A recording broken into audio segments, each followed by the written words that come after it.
जो सुमिरत सिद्धि होई गणनायक बर बदन करहु अनुग्रह सोई बुद्धिरासु सदन बंदौ गुरु पद पदुम परागा सुरज सुबास सरस अनुरागा मंगल भवन अमंगल हारी उमा सहित जहि जपत पुरारी सुमिर सेवा शिव पाई पसाऊं मरनऊ रामचरित चित चाऊं पानी ग्रहण जब कीन महेशा यह हर्षे तब सकल सुरेशा कवन सुकाज कठिन जग माही जो नहीं होई तात तुम पाही राम काज लगी तब अवतारा सुनता ही भयंबर बताकारा। हे महादेव,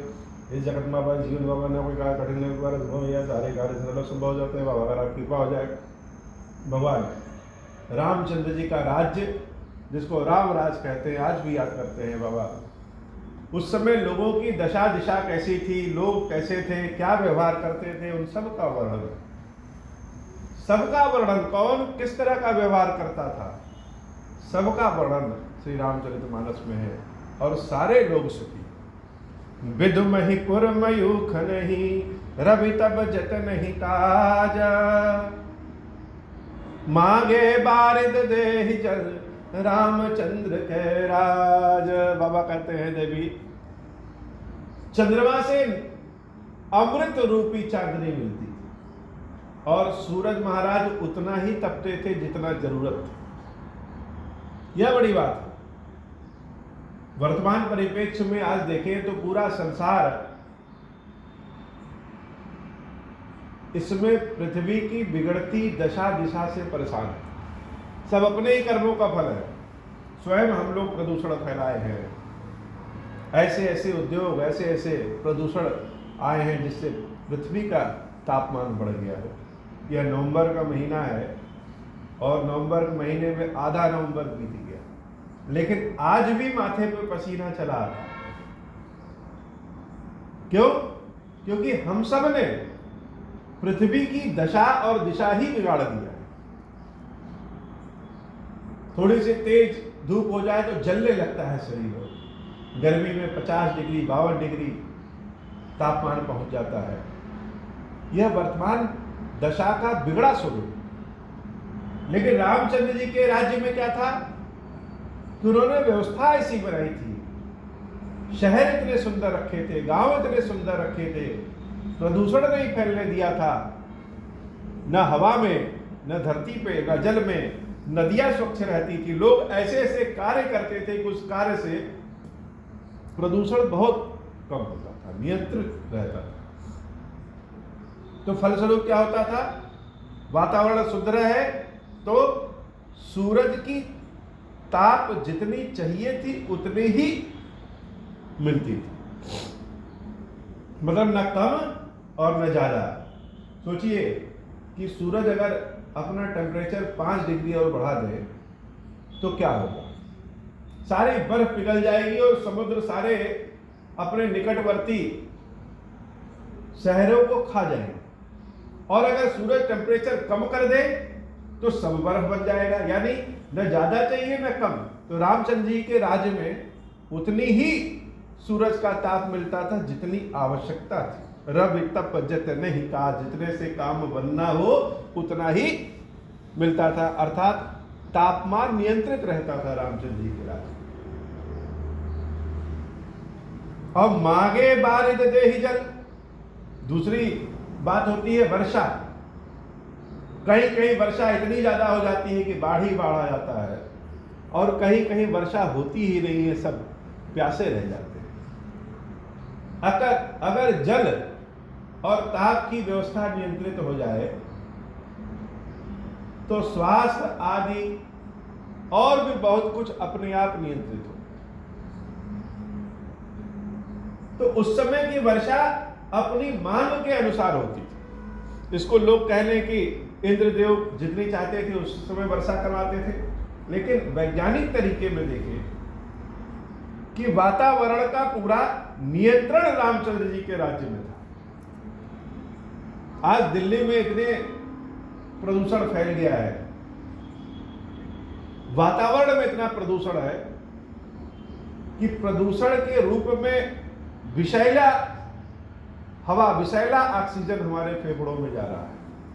तो बचने का उपाय था कि कहीं से पानी बरसा दिया जाए। तो कृत्रिम बरसात की बात हो रही है कि कृत्रिम बरसात कर रहे हैं, और रामचंद्र जी के राज्य में पूरा बरसात ही अपने हाथ के कंट्रोल में था। जैसे पंखे की स्पीड हम कम या ज्यादा कर देते हैं, जैसे जल को हमने नियंत्रित कर लिया है कि हम चाहे उसको अपने किचन में लेके आ जाए, चाहे अपने ड्राइंग रूम में लेके आ जाए, चाहे बाहर लेके चले जाए, वैसे ही बरसात को और टेम्परेचर को, ताप को, सूरज के प्रकाश को रामचंद्र जी के राज्य में नियंत्रित किया जाता था। तो जहां जितने जल की आवश्यकता, वर्षा की आवश्यकता होती थी, उतनी ही वर्षा होती थी। न बाढ़ आता था और न सूखा पड़ता था, न अकाल पड़ता था। मांगे बारिद देहि जल रामचंद्र के राज। भगवान रामचंद्र जी के राज में हो सब उतने होता था। तो प्रभु का राज ऐसा था। पहले कहा जाता था कि जैसा राजा वैसा प्रजा, जैसे राजा है वैसी ही प्रजा रहती थी। अब जैसा प्रजा, जैसी प्रजा वैसे राजा। तो समय बदल जाता है। मंगल भवन अमंगल हारी, उमा सहित जहि जपत पुरारी। कोटिन बाज मेध प्रभु दीने, दाज दान अनेक दुजिन कह दीने। बहुत सारे अश्वमेध यज्ञ प्रभु ने किया, बहुत सारे यज्ञ किया। तो यज्ञ का मतलब सिर्फ लकड़ी को जला करके उसमें घी की आहुति दे देना नहीं है, उसको तो हवन कहते हैं। संबंधित सारे कार्यों को एक साथ करने को यज्ञ कहते हैं। तो यज्ञ की आवश्यकता क्या थी और दान की आवश्यकता क्यों? यह बड़ा विस्तृत परिप्रेक्ष्य है कि यज्ञ की आवश्यकता, यज्ञ है क्या? सिर्फ अग्नि प्रज्वलित कर देना यज्ञ नहीं है। तो यज्ञ उस समय के समाज का एक ऐसा कार्य था जो हर जगह चीजों को नियंत्रित करता था। ज्ञान का प्रकाश फैलता था, जाति पाति का विवाद मिटाता था, सारे लोगों को काम मिलता था और प्रजा राजा को जान पाती थी, राजा प्रजा से मिल जाता था। उस यज्ञ का मतलब यही यज्ञ है। और दान का परिप्रेक्ष्य ही आज के समय में बदल गया। आज तो दान का मतलब लालच हो गया है, और उस समय दान का मतलब व्यवस्था था कि जो ब्राह्मण वर्ग है वह और कोई कार्य करने की आवश्यकता ही नहीं होती थी। आज जितने कर्मकांडी आचार्य जी लोग हैं, पुरोहित ब्राह्मण जी लोग हैं, उनकी दक्षिणा बहुत ज्यादा होती है, ऐसा हम सबको लगता है। पंडित जी बहुत दक्षिणा लेते हैं, लेकिन सही अर्थों में देखा जाए तो जिस समाज में, जिस महंगाई में हम लोग रहते हैं, उसी समाज, उसी महंगाई में वो भी रहते हैं। समाज ने ब्राह्मणों पंडितों के लिए कोई अलग से व्यवस्था नहीं किया है वर्तमान समाज में। तो जैसे हम अपने बच्चों को कॉन्वेंट स्कूल में पढ़ाते हैं, अंग्रेजी सिखाते हैं, वैसे वो भी अपने बच्चों को कॉन्वेंट स्कूल में पढ़ाते हैं, अंग्रेजी सिखाते हैं। शायद ही कोई ऐसा ब्राह्मण हो कर्मकांडी जो चाहे कि उसका बच्चा भी कर्मकांडी ब्राह्मण बने। तो स्वयं तो ब्राह्मण कर्मकांडी हैं, धोती कुर्ता पहने हैं, लेकिन उनका परिवार कैसा है? परिवार तो इस समाज का ही है, वो ब्राह्मण तो, वो कर्मकांडी ब्राह्मण तो है नहीं। तो जब इस माया वाले संसार में उसी तरह उनको अपने परिवार का भरण पोषण करना है जैसे दूसरे गृहस्थ लोगों को करना है, तो वह खर्च कहां से करेगा? तो उनकी भी इच्छा न चाहते हुए भी ऐसी हो जाती है। मजबूरी है कि यजमान बलिष्ठ मिले, पैसे वाले मिले, दान खूब दे, यह मजबूरी उनकी मजबूरी है, न चाहते हुए भी करना है।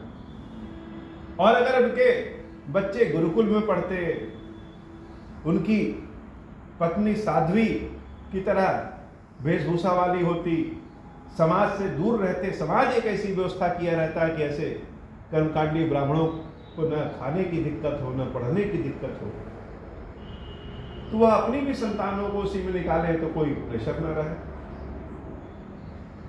लेकिन स्वयं तो गेरुआ वस्त्र धारण किए हैं, कर्मकांडी बने हैं, लेकिन परिवार तो वह वस्त्र धारण नहीं कर सकता।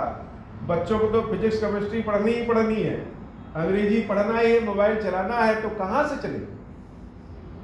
रामचंद्र जी के राज्य में यही व्यवस्था थी कि वह यज्ञ जगह जगह करते थे, एक दो नहीं बहुत सारे यज्ञ करते थे कि बहुतों को रोजगार मिले। यह चक्र है कि जब ताप नियंत्रित रहेगा, जल नियंत्रित रहेगा, तो फसल बहुत अच्छी होगी।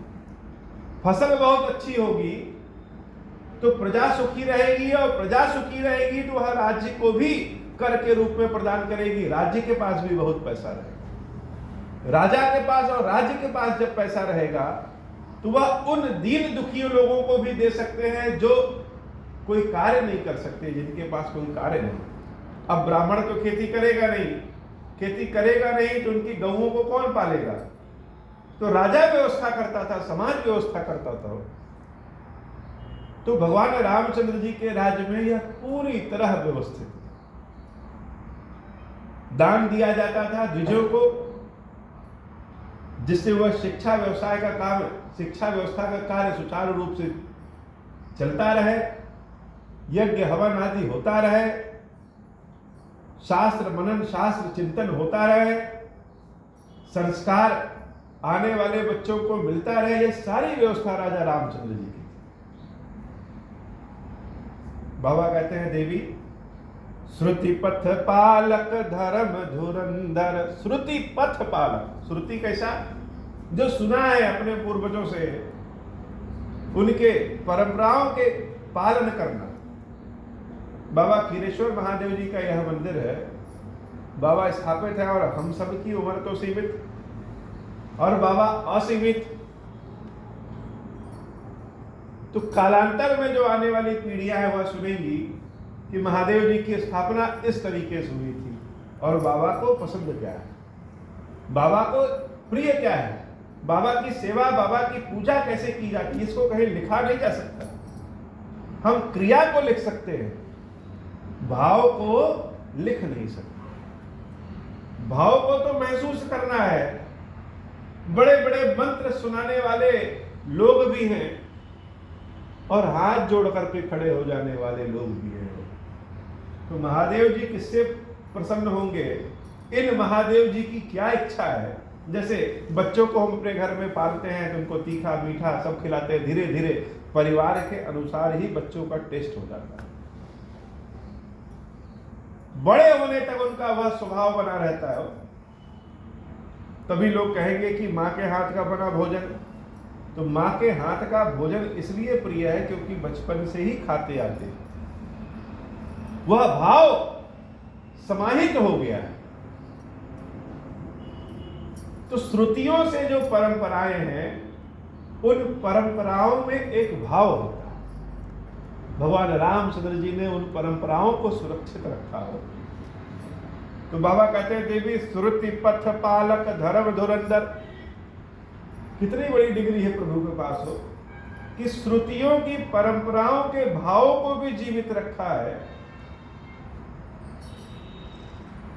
और धर्म के धुरंधर भी, मतलब पहले की चीजों को, और समय के अनुसार जैसे सब कुछ बदलता है वैसे क्रिया प्रतिक्रिया भी बदल जाती है।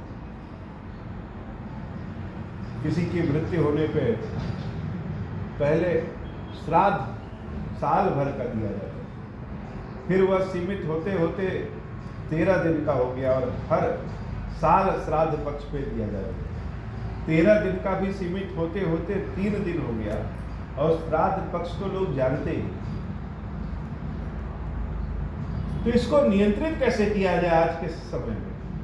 आज के समय में जो कोई प्राइवेट नौकरी करता है, जो कहीं बॉर्डर पे नौकरी करता है, उसके लिए 13 दिन का समय निकाल पाना ही मुश्किल है। उसके लिए पितृपक्ष की जानकारी लेना ही मुश्किल है। और मानेगा कौन?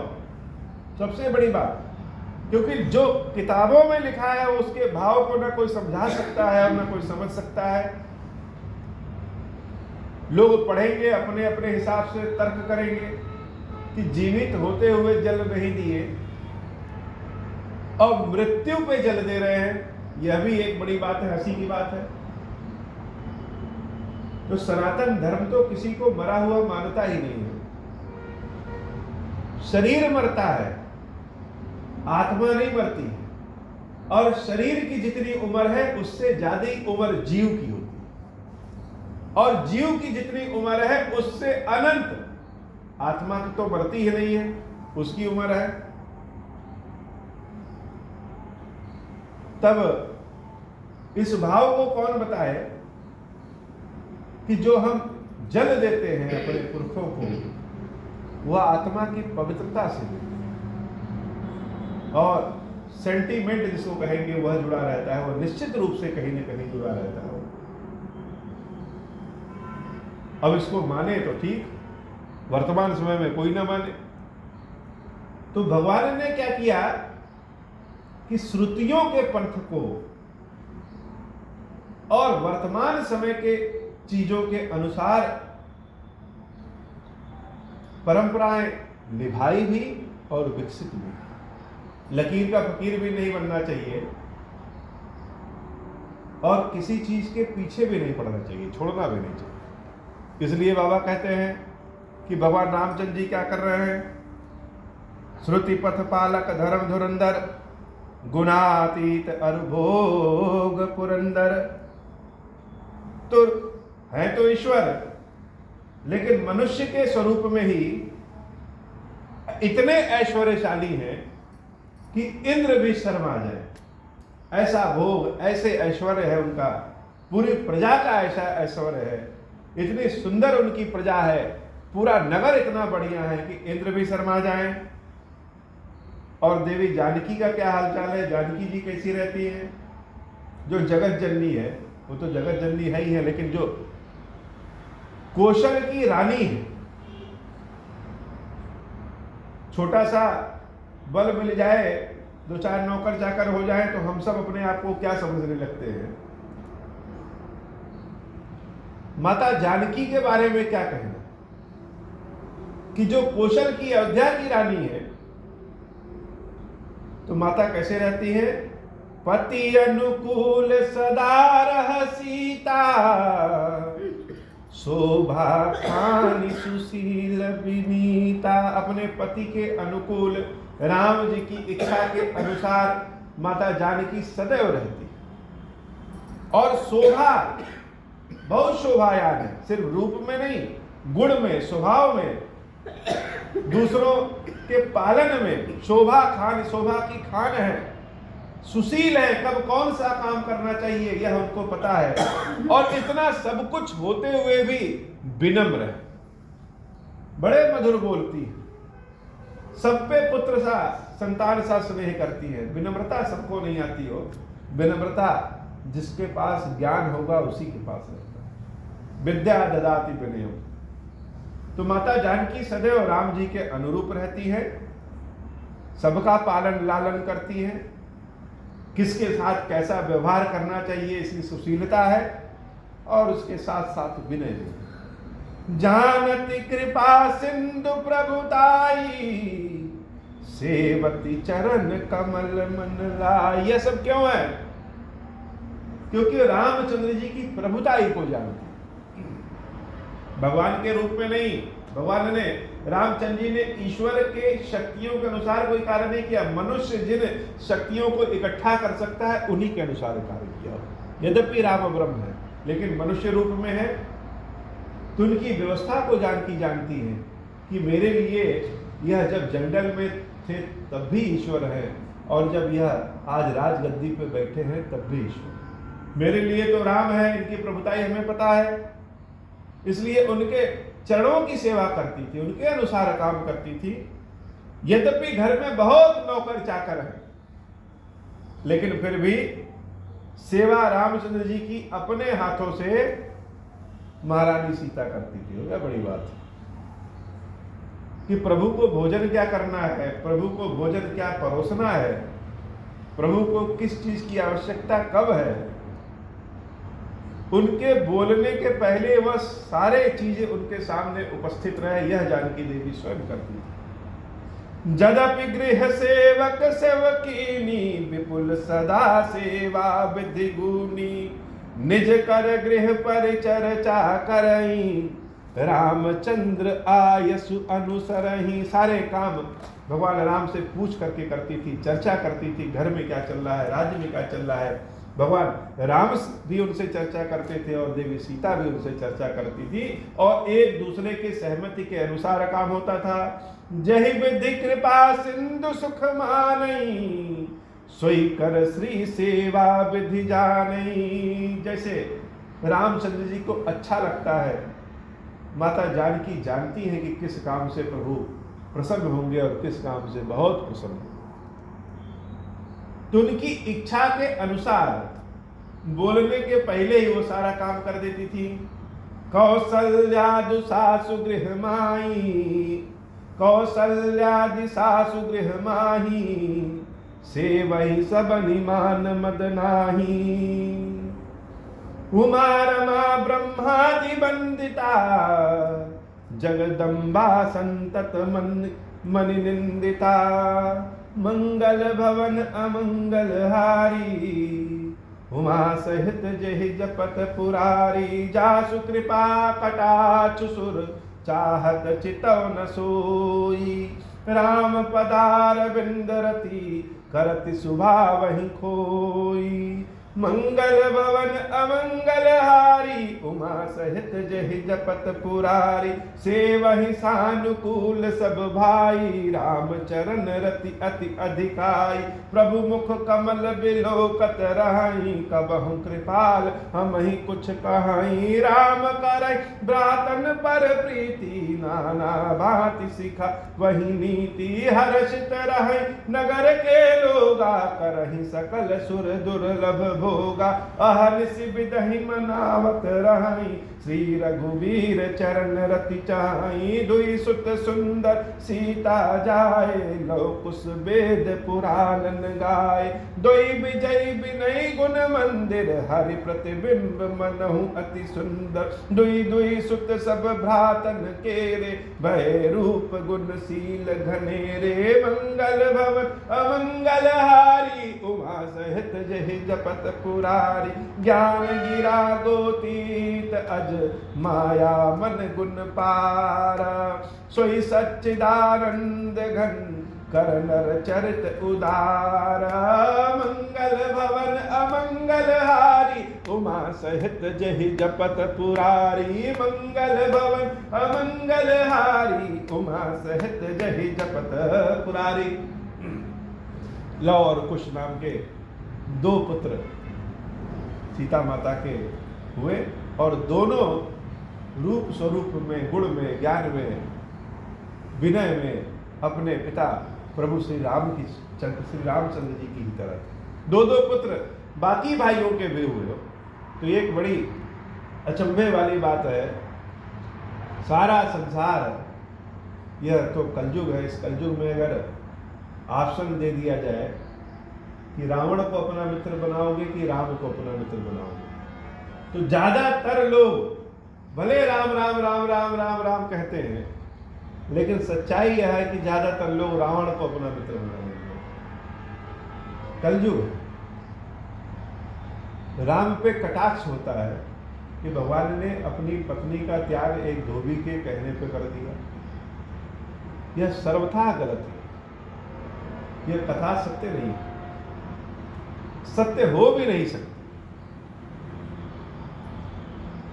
तुलसीदास जी ने श्री रामचरितमानस में कहीं इसका उल्लेख भी नहीं किया। वो तो सीधे सीधे कहते हैं कि जानकी माता वही करती हैं जो प्रभु को अच्छा लगता है। और उनके 2 पुत्र हुए, दोनों वेद पुराण गाते थे और भगवान के स्वरूप के अनुसार ही थे।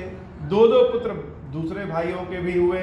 ज्ञान गिरा गोती अजमाया मन गुण पार, सोई सचिदानंद घन कर नर चरित उदार। और भगवान की लीला चल रही है अयोध्या में, बड़ा मंगल। तुलसीदास जी छोड़ते नहीं अगर सीता जी के वनवास की कोई बात हो। यह सर्वथा गलत कथा है। राम जी पे कलंक लगाने के लिए लोगों ने इस कथाओं को लिखा है, मनगढ़ंत लिखा है, अपनी अपनी दृष्टि है। लेकिन हर दृष्टि से देखें तो यह कथा सीता जी के वनवास भेजने वाली गलत है। मंगल भवन अमंगल हारी, उमा सहित जहि जपत पुरारी। है भवन, आज की कथा इतनी। श्री क्षीरेश्वर महादेव जी, कृष्ण मैया जी, हम सब के ऊपर बाबा कृपा करिए। अब हो प्रसन्न प्रभु मोह पर, नाथ दीन परने हूँ। निज पद भगति देहु प्रभु, पुनि दूसर बर देहु। तब माया वश जीव जड़, संतत फिरहि बुलान। हम पर क्रोध न करिय प्रभु, कृपा सिंधु भगवान। शंकर दीन दयाल, अब हम पर हूँ कृपाल। साप अनुग्रह होई जहि विधि, नाथ थोरहि काल। दीन दयाल विरुद्ध संभारी, हरहु नाथ मम संकट भारी। जय विधि होई नाथ हित मोरा, करहु सुबेगी जानी दास में तोरा। राम राज बैठे त्रैलोका, हर्षित भय गए सब शोका। मंगल भवन अमंगल हारी, उमा सहित जय जपत पुरारी। बोले श्री क्षीरेश्वर महादेव जी, क्षीरेश्वरी मैया जी की सराही जय। ओम श्री राम।